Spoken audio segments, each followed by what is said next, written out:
Supreme court में जनहित याचिकाएं तो कई दाखिल होती हैं, लेकिन एक ऐसी जनहित याचिका आई है जो शायद इससे पहले दुनिया भर में कहीं नहीं आई होगी। वो है कुरान की 26 आयतों को रिमूव करने की याचिका।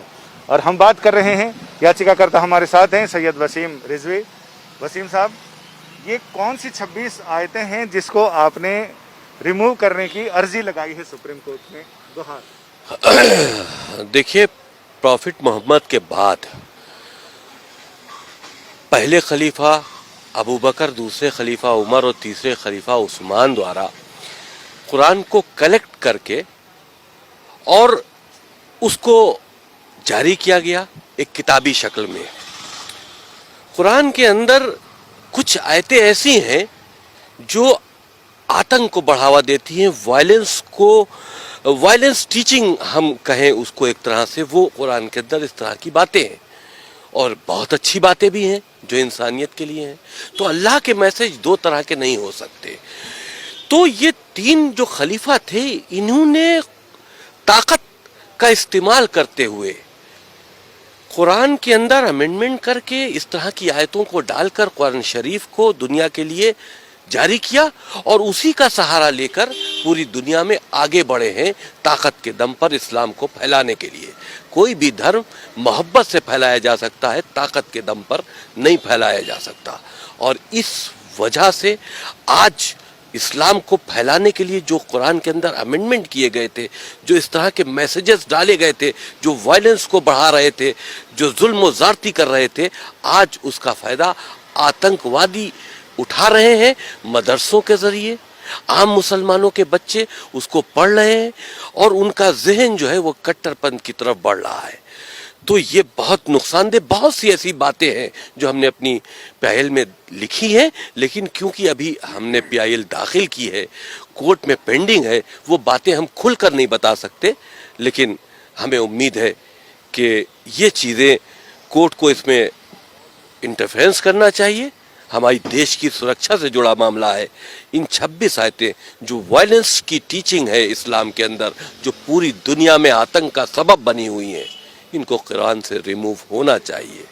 आपको लगता है कि कोर्ट ऐसे संवेदनशील मामले में, जिसमें एक फेथ से जुड़ा हुआ मामला है, उसमें मुदाखलत करेगा? ये मामला फेथ से जुड़ा नहीं है। फेथ से जुड़ा हुआ होता है इंसानियत का मामला। किसी का कत्ल कर देना फेथ से जुड़ा मामला है। आप अगर इसको फेथ से जोड़ लेते हैं तो हमको इजाजत दीजिए कि हम काफिरों का कत्ल कर दें। तो ये फेथ से जुड़ा नहीं है, ये वायलेंस टीचिंग है। ये एक तरह से आतंकी गतिविधियों में मुसलमान बच्चों को लिप्त करने की बात है और उसका सहारा कुरान मजीद से लिया जा रहा है। बहुत सी अच्छी बातें हैं कुरान मजीद में। हम तो कहते हैं कुरान मजीद को हम बैन करने की बात नहीं करते। उसके अंदर जो वायरस खलीफाओं ने डाला है इस्लाम को आगे बढ़ाने के लिए ताकत के दम पर, उसको रिमूव करो, क्योंकि आज उसका गलत फायदा उठाया जा रहा है और मुसलमान बच्चों को आतंकवाद की तरफ लिया जाया जा रहा है। तो आपको लगता है कि जो किसी जमाने में इस्लाम की ताकत के बल पर इस्लाम को फैलाने की बात की जा रही थी, आज वही इस्लाम को कमजोर कर रहा है? जो बुनियादी शिक्षाएं हैं इस्लाम की इंसानियत के भले के लिए, जाहिर सी बात है जिस वक्त ये कुरान के अंदर अमेंडमेंट करके इस तरह के अल्लाह के नाम से मैसेजेस डाले गए जो हमने चैलेंज किए हैं, उस वक्त तो उनका मकसद यही होगा कि हम इसको अपनी ताकत से जोड़ें। अल्लाह के मैसेज के नाम पर जिहाद क्या है? ये उस वक्त जिहाद था कि इस्लाम को फैलाना था।